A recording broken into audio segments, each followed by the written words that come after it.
તો અમદાવાદમાં ટેક્સની વસૂલાત કરવા તંત્રએ અનોખો રસ્તો અપનાવ્યો છે।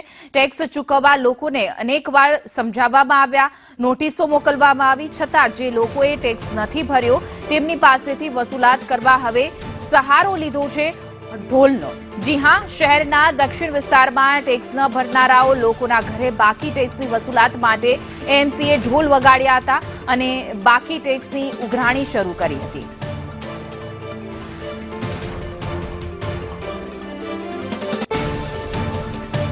જે રીતે અમદાવાદમાં ટેક્સ વસૂલવા માટે આ પ્રશાસને એક નવો કિમિયો અપનાવ્યો છે। ઢોલ વગાડીને લોકોને જાગૃત કરીને ટેક્સ ભરવા માટે રજૂઆત। જોકે પ્રશાસને અમુકના કનેક્શન કાપી નાખ્યા હતા, કાર્યવાહી કરી નોટિસ પાઠવવામાં આવી, છતાં વેરાની વસૂલાત માટે હવે લોકોના ઘરે ઢોલ વગાડી અને તેમને સતર્ક કરવાનો એક નવો અભિગમ શરૂ કર્યો છે।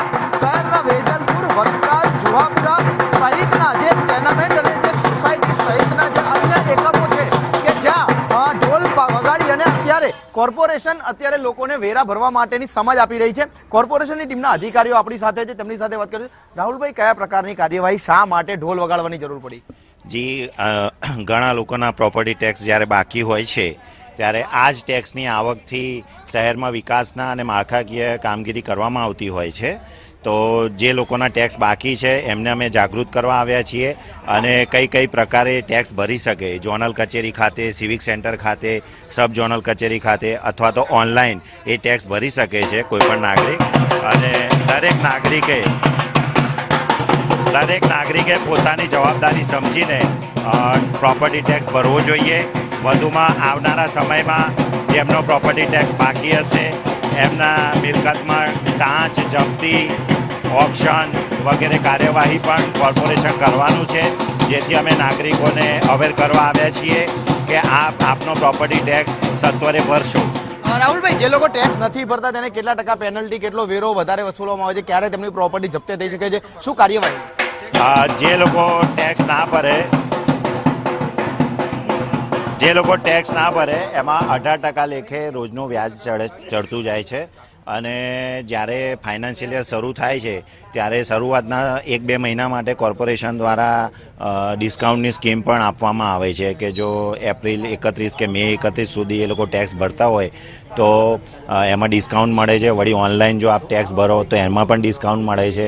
અને વિવિધ ચેનલ ઓનલાઈન ટેક્સ પેમેન્ટની અથવા તો પર્સનલી રૂબરૂમાં પેમેન્ટ કરવું હોય તો ઝોનલ કચેરીઓ, સબ ઝોનલ કચેરીઓ અથવા તો સિવિક સેન્ટરો ખાતે પણ નાગરિકો ટેક્સ ભરી શકે છે। આવી કેટલી પ્રોપર્ટી હશે કે જેનો ટેક્સ ભરવાનો બાકી છે અને આપની પાસે એવા કેટલા ટેક્સની યાદી છે, કેવા મકાન માલિક, કેવી પ્રોપર્ટીની કે જે પ્રોપર્ટી વેરો વસૂલાય તો કોર્પોરેશનને ખૂબ મોટી આવક થઈ શકે છે, માટે આ અભિયાન શરૂ કરવામાં આવ્યું। અંદાજિત એવી કેટલી પ્રોપર્ટી આપની પાસે હશે? અંદાજિત અત્યારે અમે શ્રીનંદનગરમાં આવ્યા છીએ, તેમાં 101 જેવી પ્રોપર્ટી છે। પછી આવનારા સમયમાં દર અઠવાડિયે આ રીતના અમે પોકેટ્સ નક્કી કરીશું કે જ્યાં મોટા પ્રમાણમાં ટેક્સના બાકીદારો બાકી હોય અને ત્યાં જઈને આ રીતના ઢોલ નગારા સાથે જાહેરાત કરીશું કે આપ ટેક્સ ભરી જાઓ।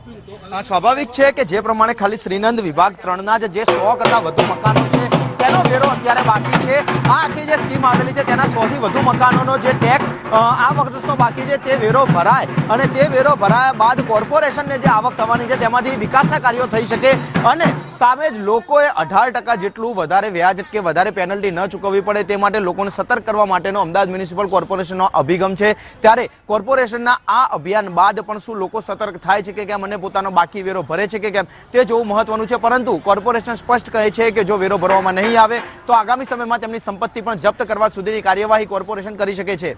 કેમેરામેન મેહુલ પટેલ સાથે જિગ્નેશ પટેલ, સંદેશ ન્યૂઝ, અમદાવાદ।